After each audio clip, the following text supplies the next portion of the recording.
welcome everyone back to the Yo Bro Nation YouTube channel. I, of course, am Zach, your host here on the Yo Bro Nation YouTube channel, and this is episode 9 of the Retro Rewind Reviews. Pretty sure this is episode 9.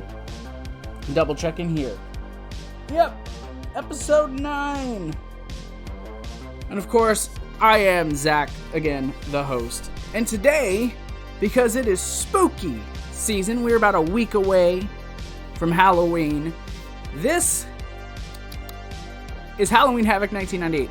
Don't ask me what that was. Honest to God, don't ask me what that was or why I just did that.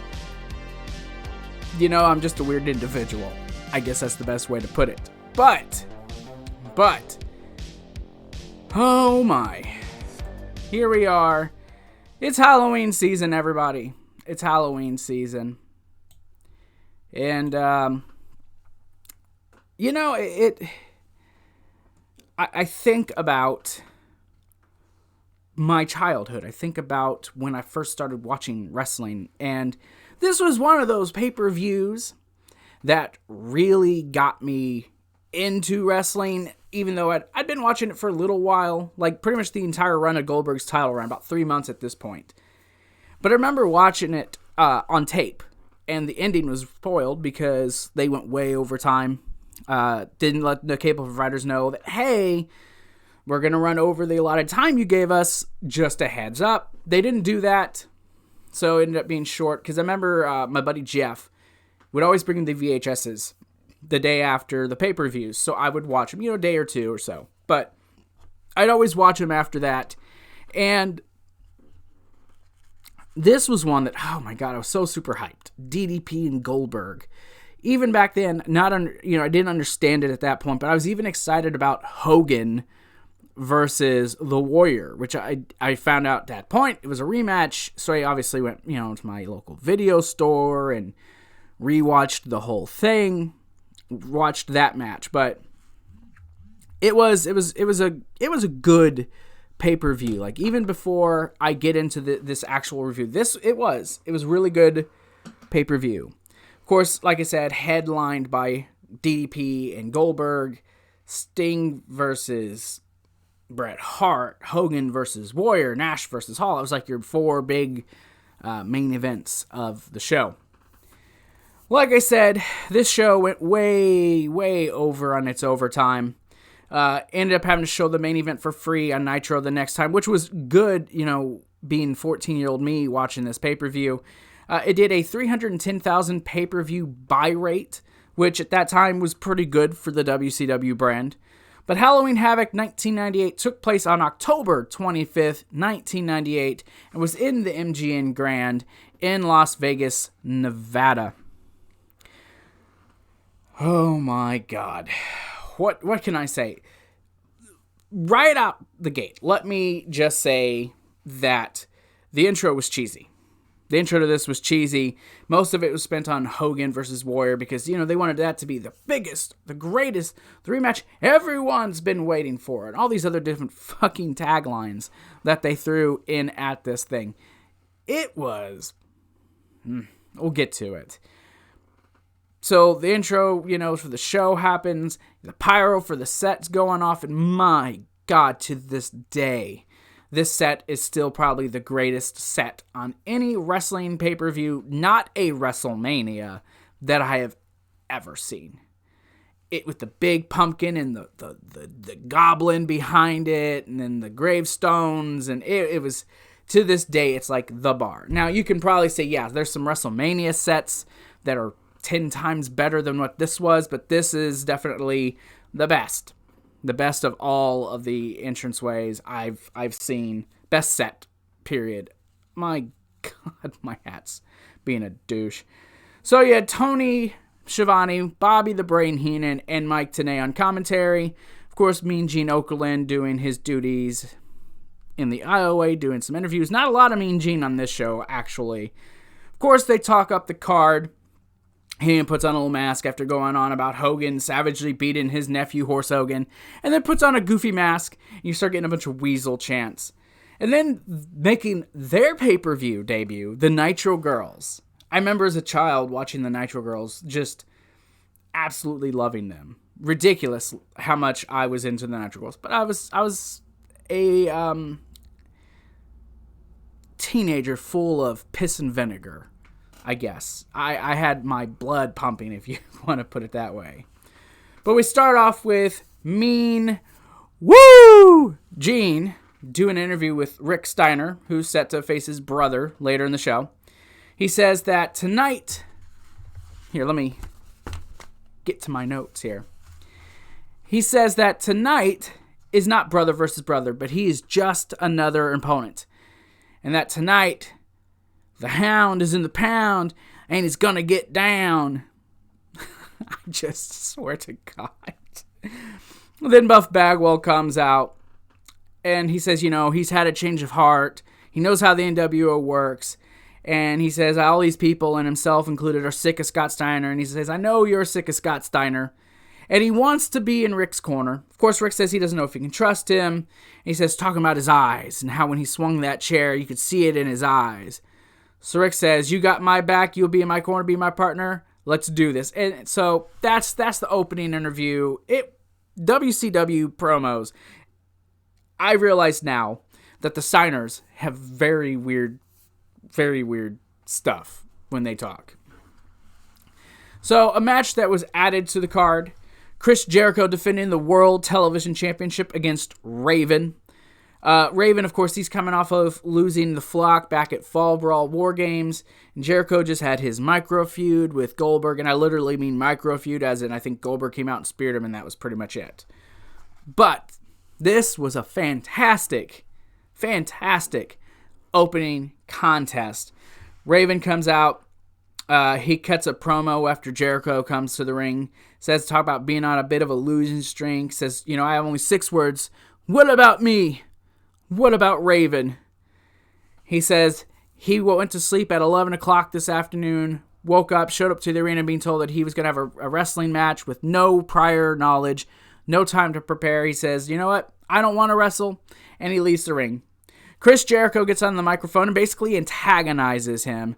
Talks about, Jericho equals buy rates. Jericho equals butts in the seat.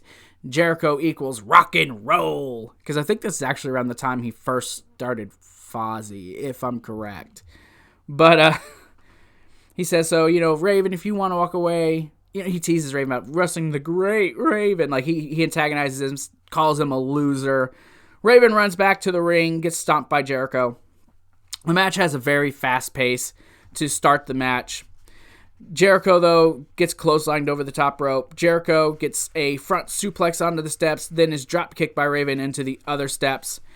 Jericho hangs Raven over the top rope with a hangman, then drop kicked, then dives onto Raven from the apron to the outside. We get a reverse Irish whip on the outside into the steel steps by Chris Jericho onto Raven. Jericho is then choked in the corner with Raven by his long sleeve shirt, then bit in the face. Jericho exposes the turnbuckle. Both men, though, try to toss the other one into the exposed turnbuckle. Raven counters Jericho into a powerbomb when Jericho goes for a drop kick. Then catapults Jericho face first into the exposed turnbuckle, covering him for only a 2 count. You get a series of exchanges between the two men and some counters. Jericho fights to put Raven into the Lion Tamer. Raven finally gets it locked in, but then gets to the ropes rather quickly. Raven reverses an Irish whip into an even flow, and that was a really, really smooth transition. But he only gets a 2 count. Not many people kicked out of the even flow. Chris Jericho then schoolboys Raven for a 2 count. Raven gets out of that. Then a low blow by Chris Jericho. And that was the theme of this show, is the low fucking blow. Then Jericho hits him with a German suplex for only a 2 count. The ending of this match sees Chris Jericho. Kanyon just shows up out of nowhere. Jericho Irish whips Raven. Raven Irish whips Jericho into Kanyon, who's on the apron. He goes for an attempt of another even flow, but that gets countered into a Lion Tamer, and Raven taps immediately. So just Chris Jericho retains the television Championship. Great opening contest. Both these men, everyone remembers Raven for like his hardcore wrestling style, but man, was he really good. He was really good at wrestling, and this match proved it. Jericho, when he's talking about buy rates and butts seats, he wasn't wrong. Fuck, look at him at AEW now. He does all that stuff. He's still an amazing performer to this day. We get Hogan and Bischoff out. Hogan and Bischoff come out to cut a promo.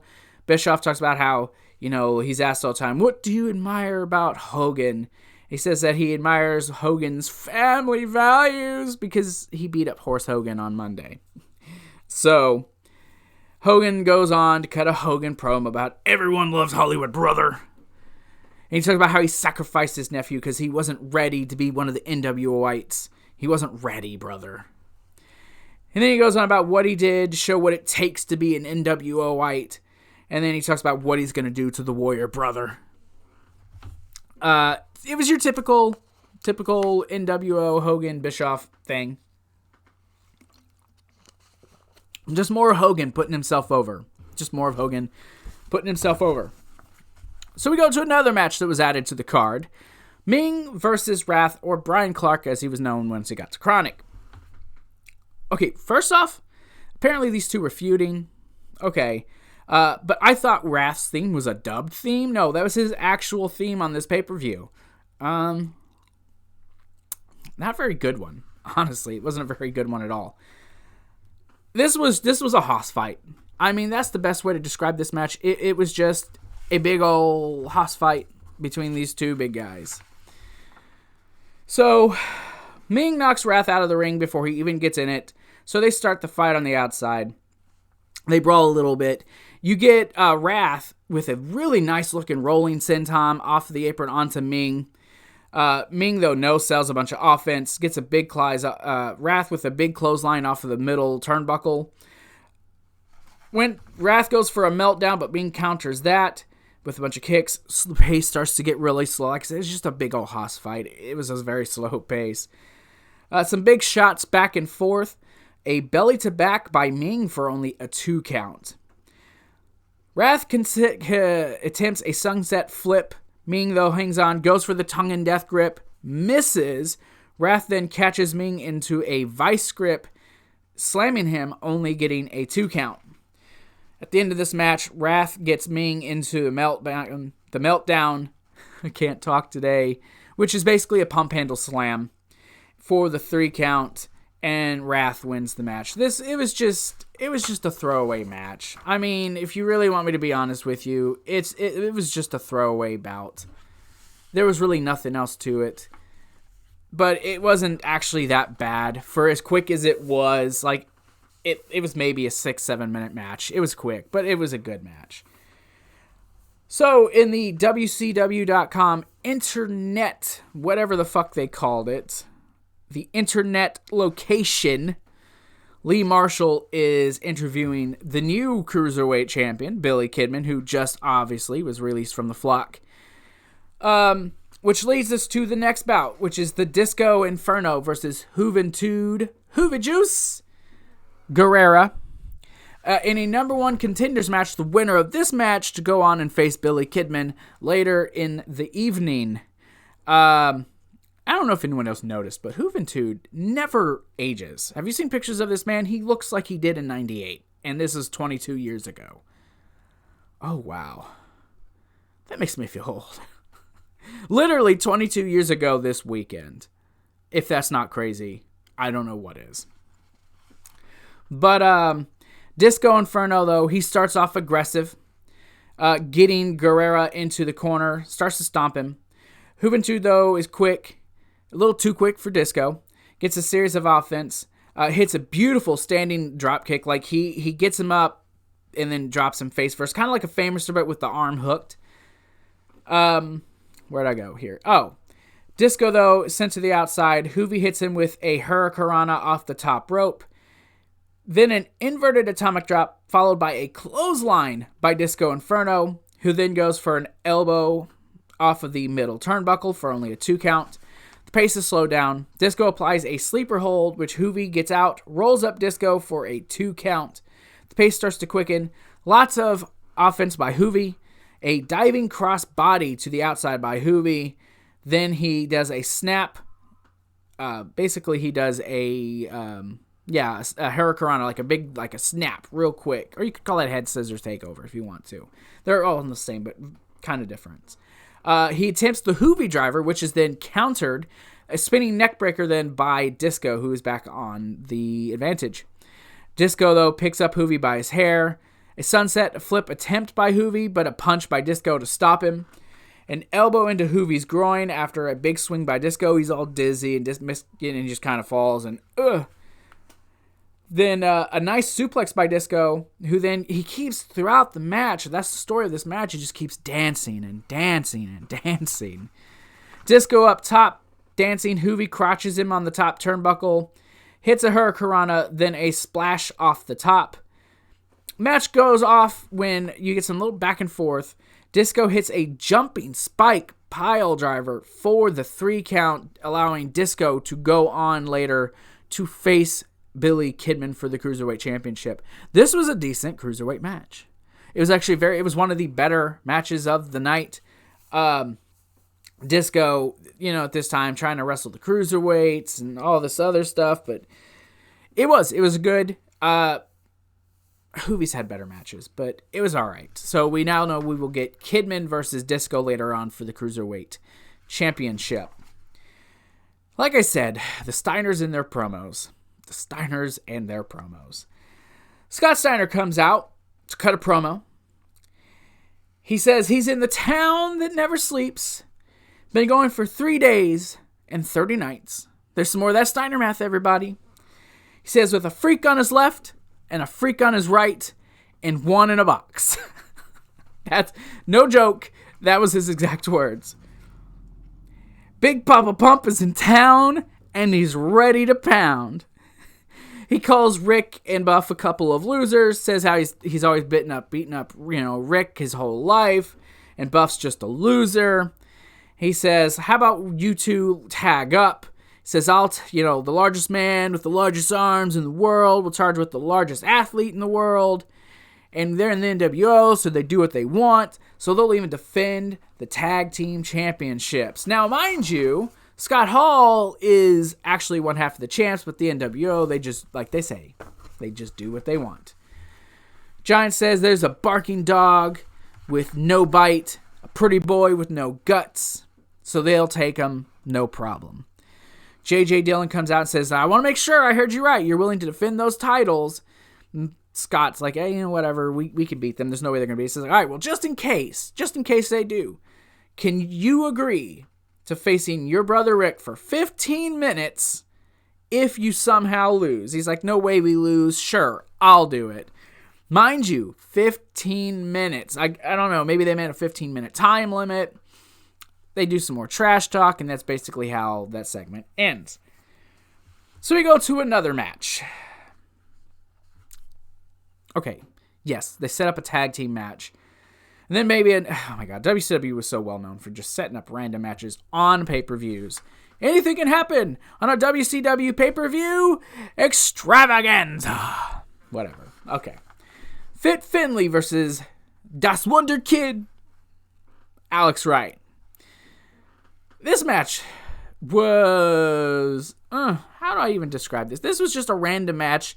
Something else that WCW loved to do, just throwing random matches onto pay-per-views. That was kind of their MO for a long time. Like, hey, we have these two wrestlers. Let's just throw them in a match, right? Yeah, let's do that. Sounds great. Collar elbow tie-up. Finlay works Wright's arm, but gets a series of kip-ups by Alex Wright. He finally gets up, gets on the attack. But Finlay does stay aggressive with a nice big European uppercut. But then you get 3 in a row by Alex Wright. One actually knocking Finlay to the outside. You get a catapult on Alex Wright into the ropes and back onto Finlay's knees. On the outside, you get a sledge to the back of Wright by Finlay. Finlay also scoop slams Alex Wright on the outside of the ring. They get back into the ring. Alex Wright continues to make a comeback. Misses the missile drop kick.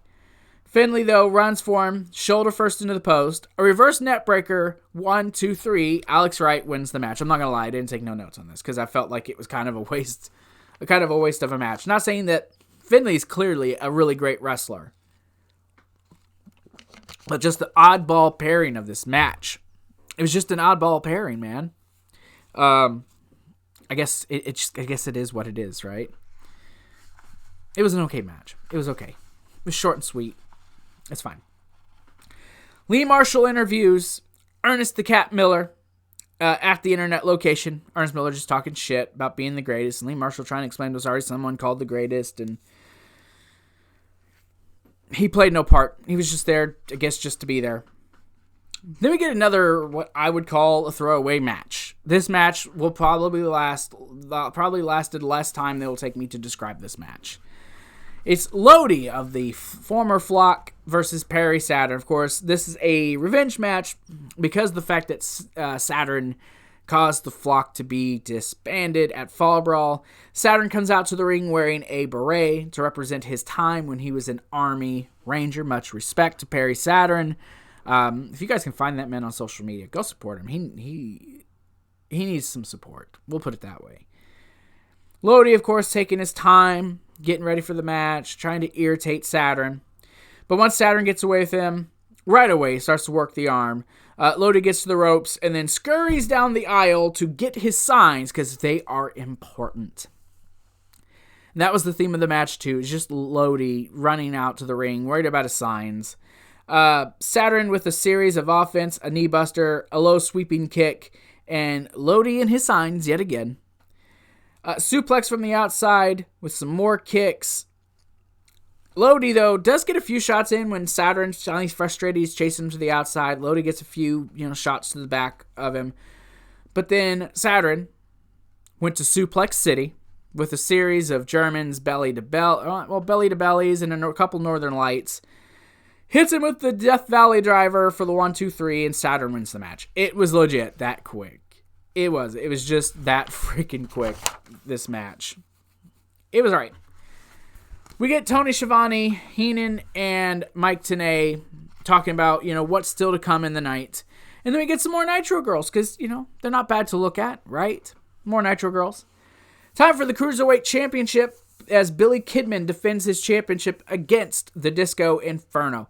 This match was so much better than the Hoovy match. Yes, more of a mat game during this match, but it was pretty good.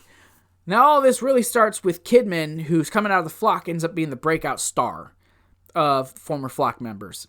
Ends up winning the Cruiserweight Championship a few weeks earlier on a Nitro. This match, though, has a feeling out process to start the match, ending with a drop kick by Billy Kidman. Kidman, though, actually working a mat-based match for the beginning part of this matchup, with lots of exchanges between the two men, a nice head scissors takeover, and then some stomps by Kidman as he gets frustrated, trying to get, Disco down. A kick and a swinging neckbreaker by Disco after a hard Irish whip into a corner. The pace is slowed down. An elbow off the middle rope by Disco Inferno, followed by a low bridge. Kidman running and a low bridge by Disco, and then Kidman flies to the outside. I guess I got that right. Jesus Christ, I suck at notes. A bulldog off of the steps in the ring apron and the post by Kidman to Disco Inferno. A splash missed by Kidman, and then a cover by Disco for only a 2 count. A chin lock to try to wear Kidman down. Kidman, though, does fight out of it, and then gets hit with a clothesline by Disco. Disco back in control.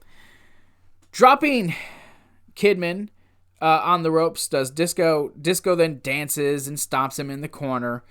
Some trash talk by Kidman, but then Disco drops Kidman over the top rope by snapping his neck. Disco misses an elbow off the middle turnbuckle. You get a short sit-out powerbomb by Kidman for only a 2 count. A power slam by Kidman for a 2 count. Drop kick missed, and an attempt at a pile driver by Disco is reversed. Yeah, an attempt at a pile driver was reversed, a kick by Disco, then the spike pile driver. It takes Disco a minute to try to get into a cover. He only gets a 2 count. A corner bulldog is countered into a backdrop by Disco. A gourd buster for a 2 count by Kidman. Then Disco again tries for the pile driver, which is countered again by Kidman into a face buster. After that, Disco is showboating, standing over him. But then you get a shooting star press for a 1, 2, 3 by Kidman. I missed a note somewhere. I don't know. Kidman wins the match. I just realized I sucked at taking notes during this match. I'm looking at it. Kidman into a face buster after. Oh, Disco showboated after a pile driver, and Kidman him a face buster and shooting star press. Okay, cool.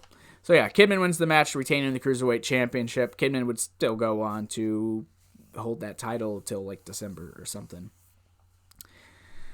So now comes back-to-back matchups.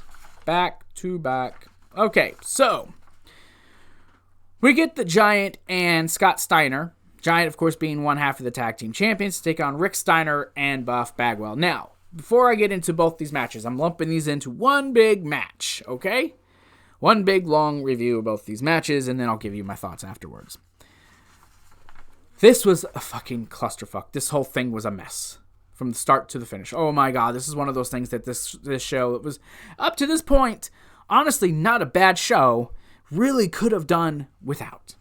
So, we get the Giant coming out, smoking a cigarette. 1998, man. 1998.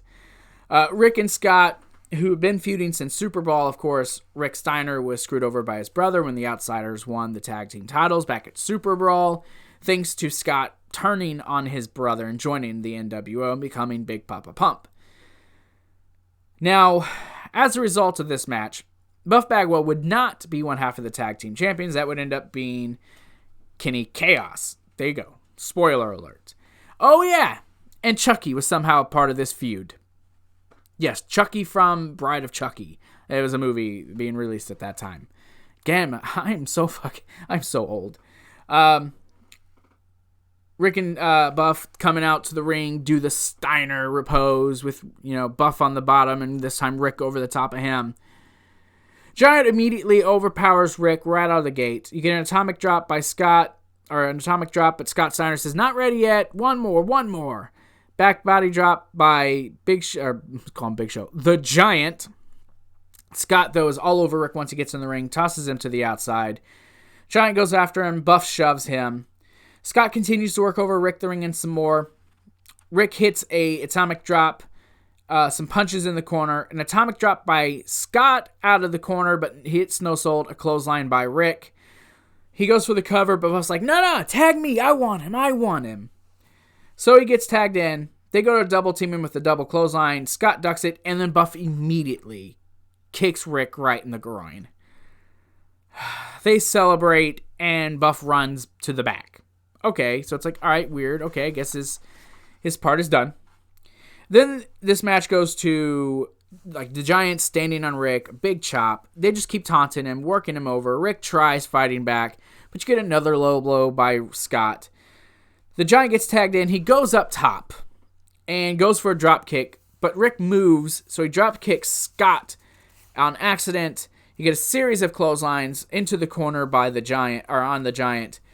Rick hits him off the top rope with his bulldog. 1, 2, 3. Rick Steiner is one half of the new World Tag Team Champions. His partner to be determined later on. That goes right into your Rick versus Scott Steiner match. Scott's complaining about a fast count, says they're going to leave, so him and the Giant start walking away. Rick grabs him, hits him, gets him back in the ring. The Giant follows. He kicks the Giant off. Giant goes back to the back, and Rick just starts hitting big shots on Scott. Scott's there. Time out. And Rick kicks him, so Rick keeps on the pressure.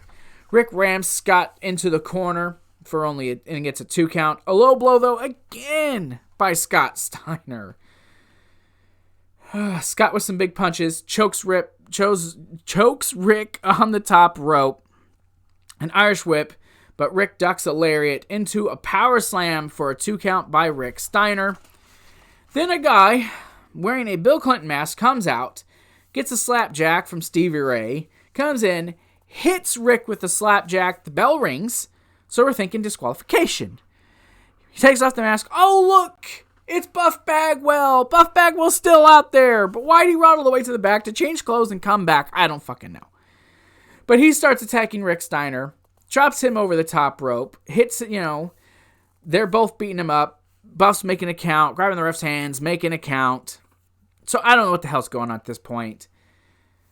Rick, though, ducks a double clothesline. Clotheslines both of them.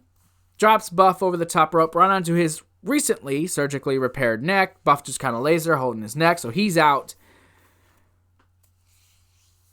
Then Rick starts hitting some corner clotheslines onto Scott. Gets him with the bulldog out of the corner. 1, 2, 3. Nick Patrick came in and made the count. What the fuck? Was the match over? Was it still going? I don't know. I honest to God have no clue. Someone tell me. I thought the match was over. But yes, Scott would go on to be one half of the World Tag Team Champions with Kenny Chaos. Kenny Chaos. Who remembers him? Other than me. Nobody. That's very few. Very few are going to remember this man's name. All right. They would go on to hold the titles for a while, but they'd be dropped, eventually becoming vacant in like January or February or some bullshit like that. I don't know. Friggin' Judy Bagwell would be involved in this afterwards, if I remember correctly. Eventually we'd get a Judy Bagwell on a pole match, right? Or sorry, on a forklift, whatever. Moving on. To a match that actually was good. The Battle of the Outsiders as Kevin Nash took on Scott Hall. This had a beautiful opening package for this matchup. Scott Hall was going through a lot of real life issues during this time period, and to WCW's credit, they used real life into their story. So I give WCW props for doing so. I give them props. So all this started after Scott turned on Nash, but then Scott started playing where he's basically coming in drunk all the time. Eric Bischoff, the nWo, they're trying to help him out. People are legit trying to help him out, but he's just defiant against everybody. Hall comes out to the ring this time, no different, with what looks like a glass of vodka. So drink in hand, he's all boozed up, man. Nash looks disgusted as he comes to the ring, but Hall, he's stumbling, and he throws the drink into Nash's face, starts hitting some big rights. It was all a ruse. Scott was sober for this match. He works Nash over on the outside, tosses him into the ring post, hit him with a microphone in the head, starts choking him with the cable cord. You see blood coming from his eye, blood coming from his mouth. Looked very violent. Hall then gets to the ring, gets to the mic, cuts a promo. Hey, yo. That's my best Scott Hall impression. Taunts Nash, asks him, how does the world look through foggy eyes? Says he can take himself back to the locker room area, that he's done listening to him. Nash rolls back into the ring. Some more shots by Scott Hall, knocking Nash down. Scoop slam. Hall sets him up for an outsider's edge. She gets shut off. Starts punching Nash in the corner, but Nash keeps shoving him off. Starts waving, come on, give me some more. Nash, though, does fight back. Hits him with a big sidewalk slam. Some more back and forth on their knees after that. Some shots by Hall, but then Nash knees him. Starts to build some momentum, but Hall does get away from the jackknife. Powerbomb.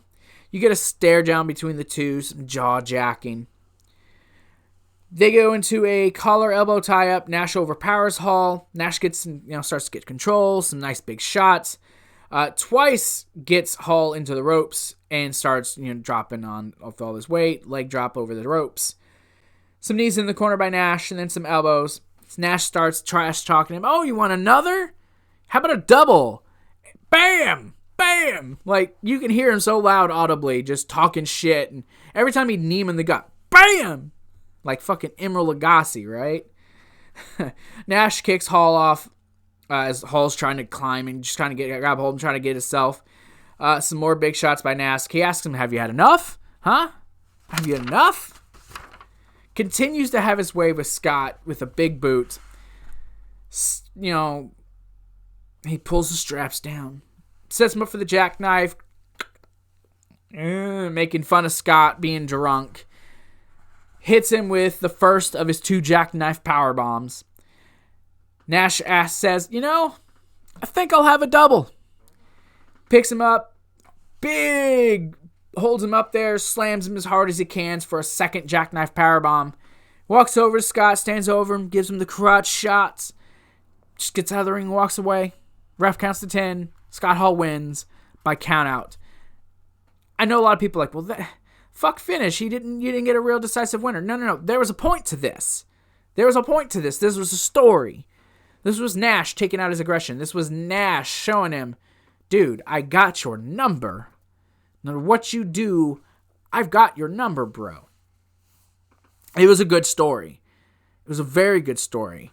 And I loved the way that they did this, playing with the real life elements that came in with it. I loved it. I think it was a great match. Honestly, I do. But this match, this was not the end of their story. It would actually continue into the War Games pay-per-view the next month, which led to, of course, Kevin Nash winning that and going on to face Goldberg at Starrcade, winning the world title with the help of Scott Hall and a cattle prod. We'll probably talk about that sometime in the future. So, we got some more Nitro girls, this time with some rainbow hair. Yeah! Rainbow Warriors. I don't know. Bret Hart versus Sting. This is literally like a dream match. Bret Hart defending the United States Championship against Sting. Of course, Bret costing the World Heavyweight title. He was the man who came closest to beating Goldberg without help. Had Goldberg in the Scorpion Deathlock, but then Bret Hart hit him from behind, costing him the championship.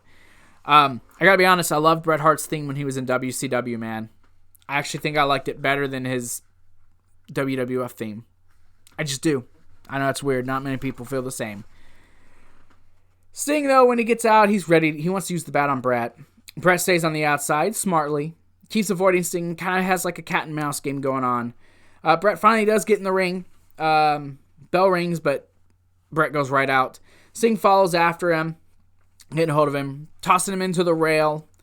Back into the ring. Sting with some big shots, works over Bret. Hard Irish whip into the corner. An atomic drop after Sting gets some big shots, working over Bret. An atomic drop, goes for a cover, only for a 2 count. Bret, though, does fight back, raking Sting's eyes. Big DDT by Bret for only a 2 count. Bret starts to work Sting over, headbutts into his gut and into his back. Starts working Sting's lower back, some headbutts and some shots into the abdomen, into his back. You get a running bulldog by Bret. Then chokes Sting with his boot in the corner, trying to choke him out. Bret goes for a suplex, but that's countered into a small cradle by Sting for only a 2 count. Bret then rakes Sting again, hitting him with a side Russian leg sweep. Bret starting to hit his own classics. Bret misses the drop kick out of the corner off the middle rope. Sting attempts for the Scorpion, but Bret gets to the ropes right away. Sting, though, does stomp Bret, starts to work over Bret. They're both running the ropes. A leapfrog. Bret tweaks his knee, or so you think. He feigns the injury, allowing Sting to continue to attack, but then the ref pulls him away. Bret pulls out some knucks out of his tights.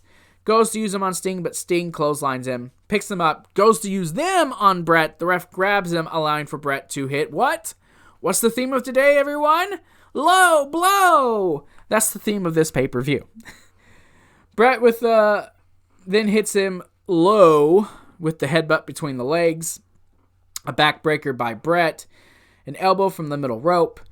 Sting's then tossed to the outside. They start fighting. Sting's tossed into the railing and then dropped on it, chest first. Some shots to Sting's chest by Bret while he's on the apron. This is where things go sour for Sting. He accidentally hits the ref thinking it is Bret, putting him down. Both men are fighting. Sting with a flurries, a clothesline, goes to run to the corner, but Bret kicks him.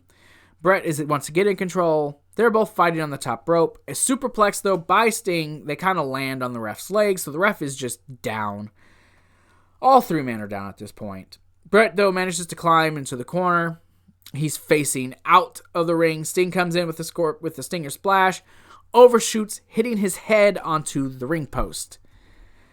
Bret then gets out of the ring, grabs the bat that belongs to Sting, hits him several times in the back of the head and the neck while Sting's hanging over the ropes. Bret pushes him back in the ring. Bret then climbs onto the middle rope, bat first into the throat of Sting. He wakes up the ref, puts him in the sharpshooter, but at this point, it's pretty much academic. Sting's out cold. The ref calls for the bell, allowing for Bret Hart to retain the United States Championship. Of course, medics would take Sting out on a stretcher. Sting would be conscious as he was leaving, but this was a way to write Sting off, who I believe at the time was having some of his own personal issues with abuse of stuff. And so he'd be wrote off TV till about the spring of 99 before he would make his return to the company. This match at this point was clearly the best match. Without a doubt, this was like the best match on this card. Hands down. Bret would go on to then lose the title to DDP, facing DDP with the title at War Games, and then Bret wouldn't even be on Starrcade or the January pay-per-view. Bret would eventually, I think, just drop the title and would leave the company shortly after his brother's passing in 99. For a temporary time. All right. So, moving on. The biggest rematch ever. The most anticipated rematch in wrestling history. The rematch everyone's been waiting for, and every other pun that they could come up with. Hollywood Hogan versus The Warrior. nWo versus OWN. The One Warrior Nation versus the New World Order. Blah, blah, blah, blah, blah. This was their first match since WrestleMania 6. And first off, these guys went way over on their time. Politicked their way into doing what they wanted. And all of this was to get Hogan his win back versus the Warrior. That's the truth. That's the truth of the matter. That's what this was about.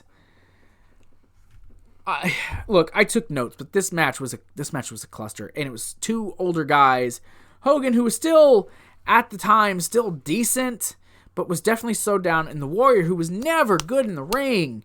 At a point, Tony Schiavone says these were two of the greatest wrestlers of all time. What?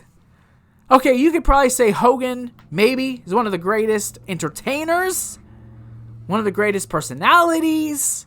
Wrestler? No. Warrior? Not even close. Nowhere near that. You're kidding me, right?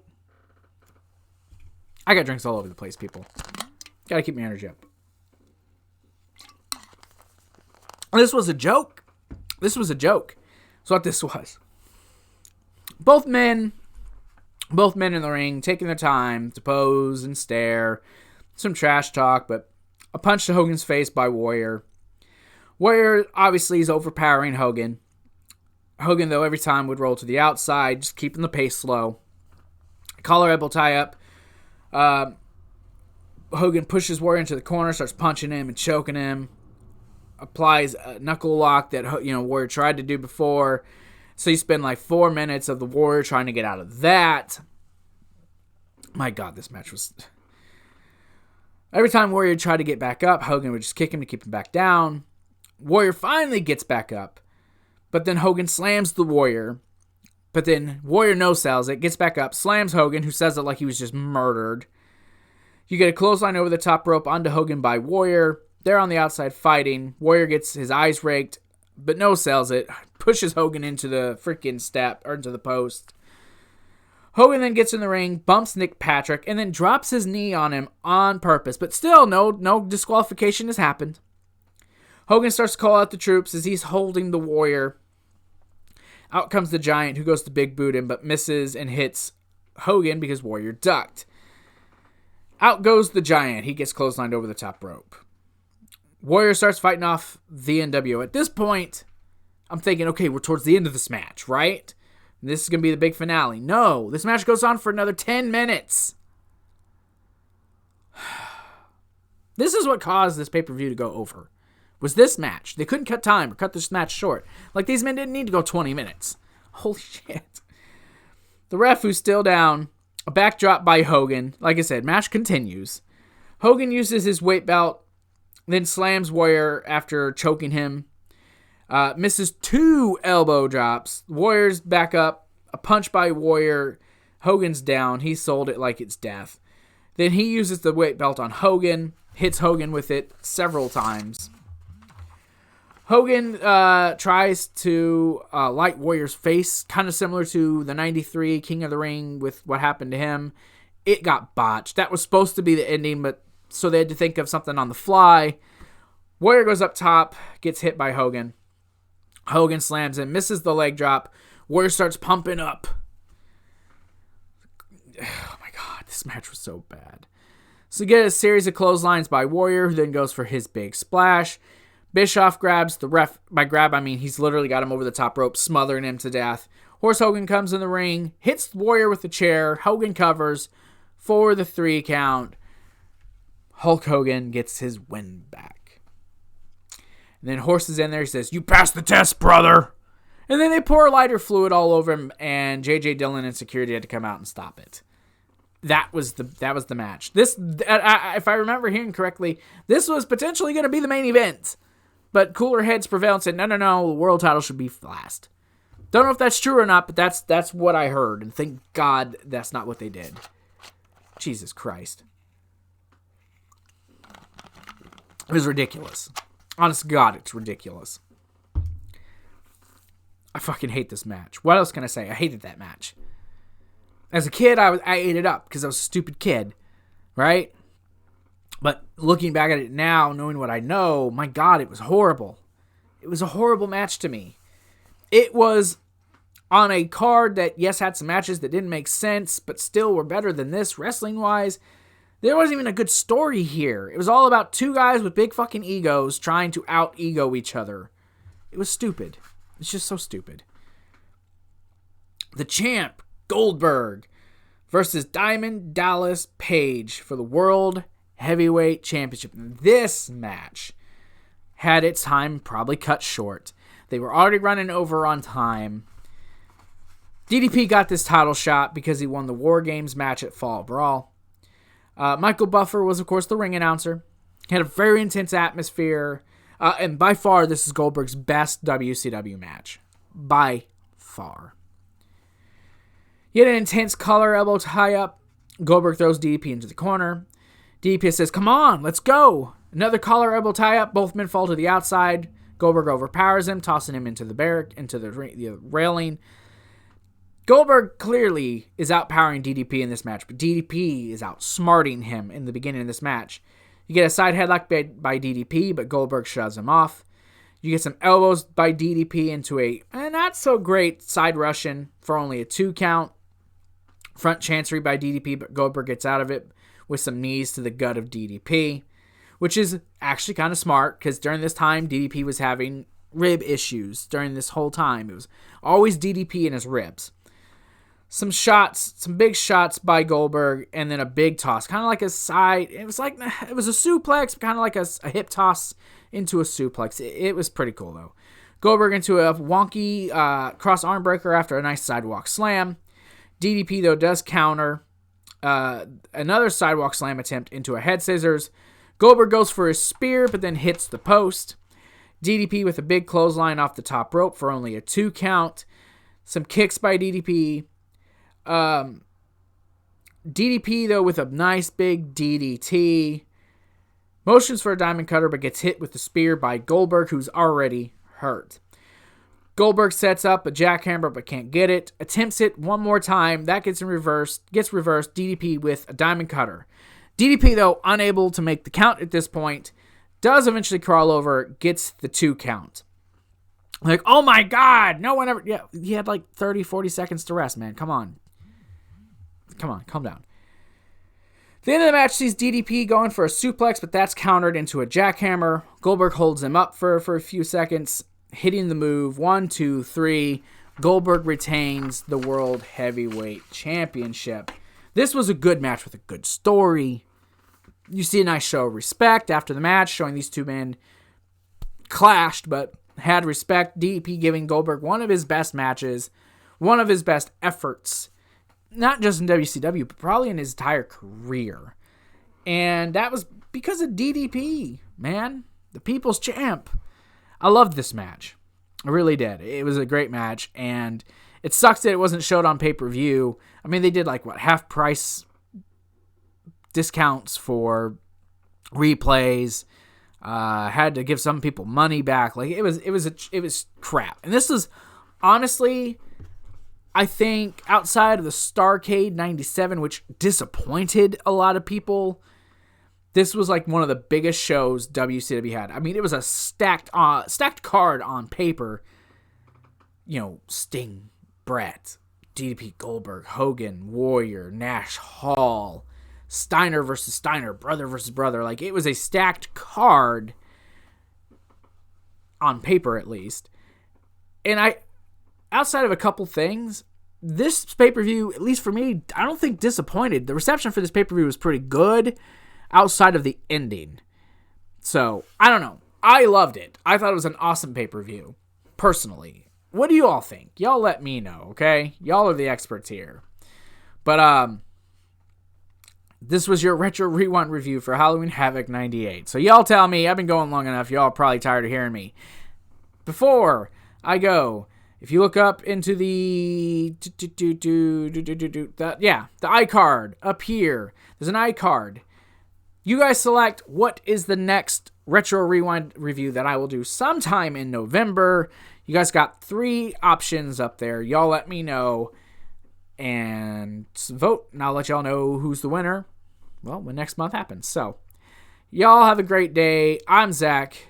Y'all be good. And remember, everyone, happy holidays, and join the nation.